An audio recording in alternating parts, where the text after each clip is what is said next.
Salah satu cara, kan ada banyak teknik yang nggak bisa dipakai, yang tadi yang Ren bilang nggak bisa dipakai untuk semua orang. Tapi kalau misalnya tipikal orang yang pemikir, filosofis, kemudian mungkin nggak cocok dengan yang mindfulness atau nulis, biasanya yang saya sarankan adalah mempelajari tentang stoicisme. Ya. Jadi stoicisme ini biasanya efektif untuk orang yang punya gangguan kecemasan, panic attack termasuk di dalamnya, kemudian orang yang berpikir berlebihan, karena ada istilah bahwa para filsuf ini kan filosofi ya, para filsuf stoicisme itu dikenal sebagai master of emotion. Jadi mereka tuh bisa gimana dengan berbagai macam teknik mereka itu mereka bisa mengendalikan emosi mereka sehingga bisa berperilaku pada tempatnya. Nah, dua teknik yang saya bagikan dari stoicisme adalah pertama dikotomi kendali, ya, jadi lewat map of decision, ya, jadi kita memisahkan antara hal yang di dalam kendali kita dan di luar kendali kita, dan ini harus dilatih ya, bahwa banyak dari kita yang fokusnya sesuatu hal yang nggak bisa diubah, padahal sesuatu hal yang di luar kendali kita.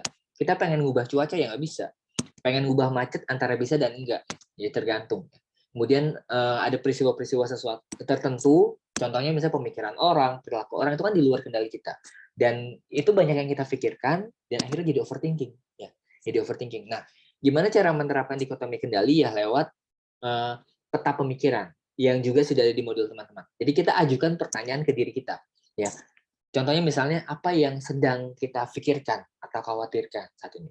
Apakah cuaca, kemudian macet, perilaku orang lain, perkataan orang, atau perilaku kita sendiri, kebiasaan kita sendiri. Nah, tanyakan, ya, apakah itu dalam kendali kita atau enggak? Ya, kalau misalnya itu masih ada dalam kendali kita, jawabannya yes. Kalau misalnya enggak, ya no ya. Ya berarti kita harus berhenti merasa khawatir.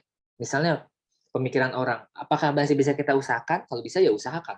Kalau enggak ya udah abaikan, itu sih. Nah, prinsipnya seperti itu ya. Jadi lebih kepada berlatih untuk nggak mikirin sesuatu terlalu banyak. Nah, karena sifatnya latihan, ini nggak instan, tapi by proses. Ya, itu yang tentang dikotomi kendali.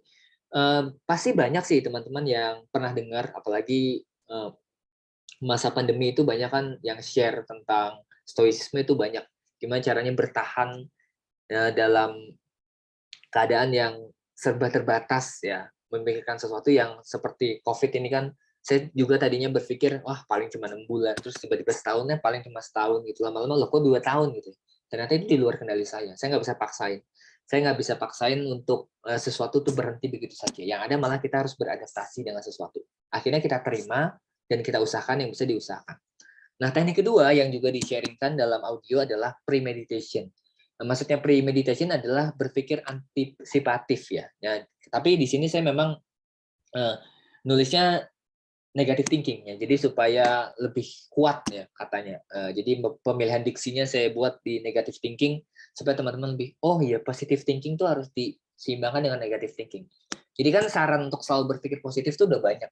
Udah positif aja, udah ambil baiknya aja, ya nggak apa-apa itu bagus. Tapi dalam teknik premeditation kita biasa berpikir antisipatif.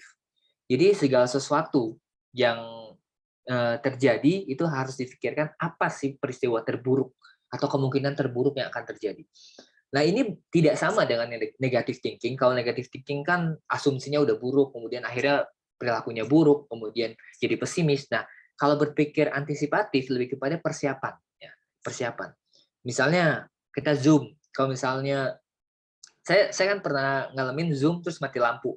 Akhirnya saya berpikir antisipatif. Gimana kalau mati lampu? Apa yang harus saya sediakan? Ya, dan akhirnya saya sedia inverter sekarang ya, karena genset nggak memungkinkan saya sedia inverter. Jadi kalau setiap mati lampu, setidaknya laptop, lampu, dan juga kipas, karena AC nggak bisa nyala, itu bisa nyala.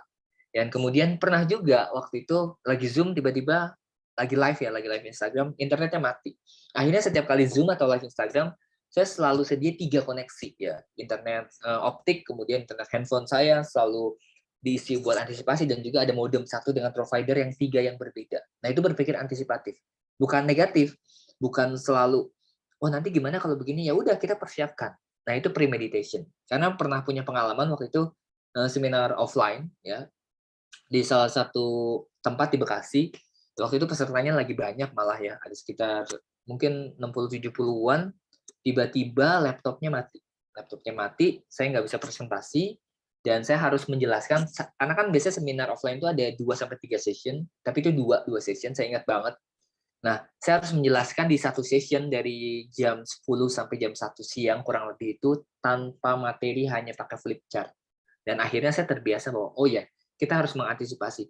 Gimana caranya harus siap dengan keadaan yang ada. Nah, itu premeditation, mengajarkan kita siap dengan keadaan, memperkecil harapan, maksudnya bukan jangan berharap, tapi lebih kepada realistis ya dalam berharap itu.